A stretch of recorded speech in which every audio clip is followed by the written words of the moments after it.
Come on in now. Come on, Kate. Come on. Ooh. Okay, boy, let's get at it. Get them sacks off and start shoveling. Now, I want every one of them sacks filled and stacked up over on that side over yonder.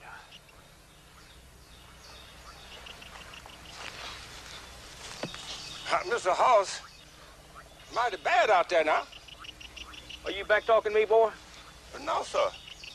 Only there's snakes and fever in that slime water now.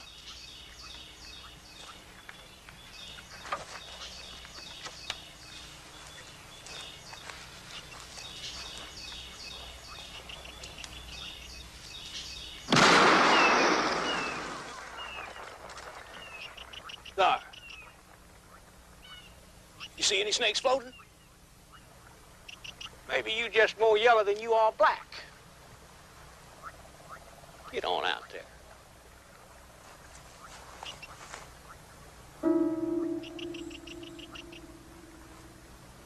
You hear me?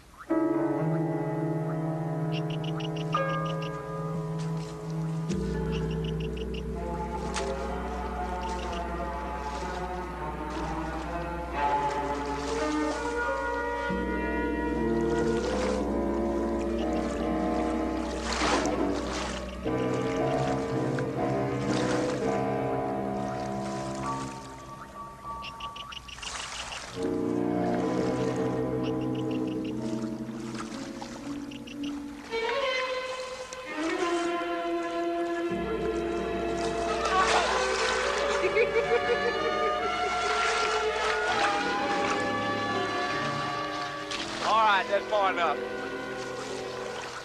Come on back here and start filling up them sacks. Listen, you want to move your worthless carcass off this farm.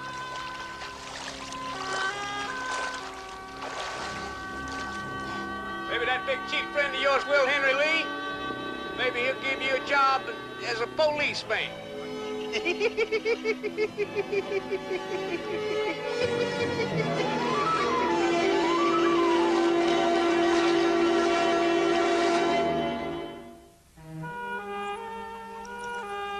Jesse'd braved the threat of snakes and Hoss Spencer's shotgun for days, laboring in that swamp.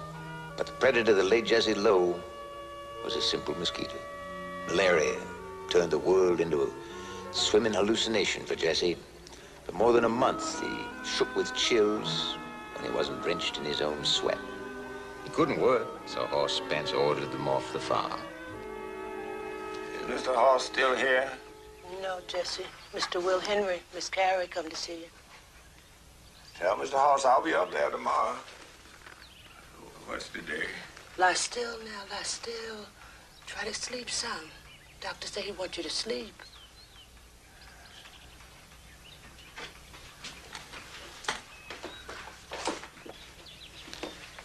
Well, he's a little better, and the medicine will help, but Jesse's going to have to suffer these malaria attacks off and on the rest of his life. By the way, Carrie, that was nice of you to get Ida Spray to let him move into this house. Well, that's not exactly charity. Ida expects free carpentry for that rent. Ain't but one reason for Jesse to be slogging around that swamp. Hoss Spence took it out on him for the whipping I gave his boy Emmett. You don't know that, Will Henry. I'm afraid it's so, Carrie. I heard Hoss Spence laughing about it in the hardware store 3 weeks ago. How can these people live with themselves? It's how they live with each other that baffles me. Miss Butts came in yesterday. I had to take 6 stitches in her face. I'd have called you, but their boy, you remember Sonny? Yeah. Well, he'd already taken a 2x4 to his daddy's head for hurting his mama. Good Lord, they're going to end up killing one another yet. Well, it'd pain me, but it wouldn't surprise me.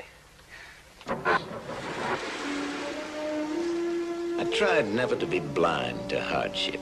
I hope you understand that. But I was busy watching Delano grow right before my eyes. New homes, new streets. We had to print new city maps almost before the ink was dry in the last ones. I'm sure none of this mattered to young Joshua Cole.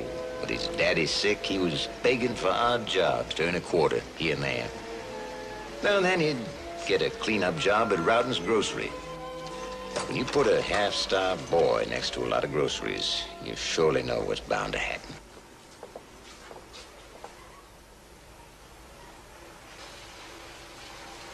Come on, Joshua. Come on. Now, you go on out there. You wait for me by the car, you hear? Go on now.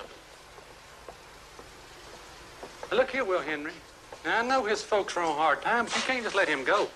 Now, I can't have the people of Braytown thinking they can just walk in and help themselves. Yeah, and I'm not letting him go. Just trying to weigh the severity of the crime. Oh, come on now, Will Henry. Now, you know that I don't want him sent to county camp, but now, isn't there another charge? A misdemeanor? That's the way I see it, too, Ed. Thanks.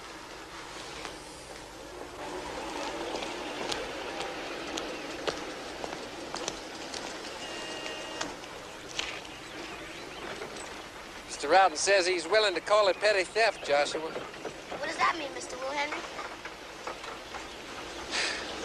Means a justice peace is going to give you about 10 days. Now, you can work it off by cleaning streets for city manager Sam Greer. At least that ways you'll be out in the fresh air daytime. You mean I gotta stay in the jail nights? Locked up? All right. I'll tell you what. I'll let you go home now. But you got to promise me that you're going to be here every morning. Okay? You going to promise? I sure will, Mr. Will Henry. I promise. Here you go, T.T. Many thanks. See you soon. All right. Oh, by the way, Will Henry, you may have a kid or somebody around here going into competition with you. How's that? Well, last month, somebody ordered a couple of pair of handcuffs through the mail. They only gave a box number, box 82. We sent the money back and told them to order through you. Well, he must have found another line of work, because I hadn't heard anything about it. I wouldn't expect so. Yeah, bye now. Bye-bye.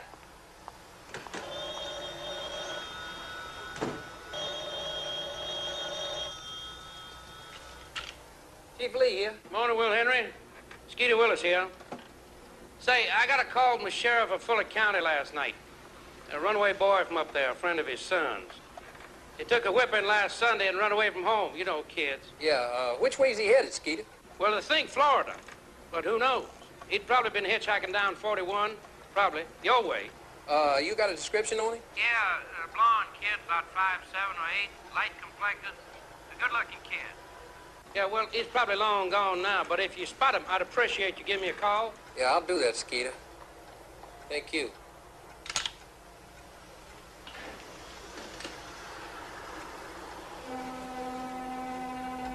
They've been bound hand and foot for an extended period by heavy wire handcuffs, beaten methodically on both sides. Probably some sort of fixation. Now, there's no doubt in my mind that this whole episode was sexually motivated. Apparently, the lad was compelled to sit on some uncomfortable surface throughout his torture. Now, the beating was administered by a heavy strap, possibly, but more likely a rubber hose. Now, the rubber hose is a police technique. Somebody ordered a couple of pair of handcuffs through the mail. They just gave a box number, box 82.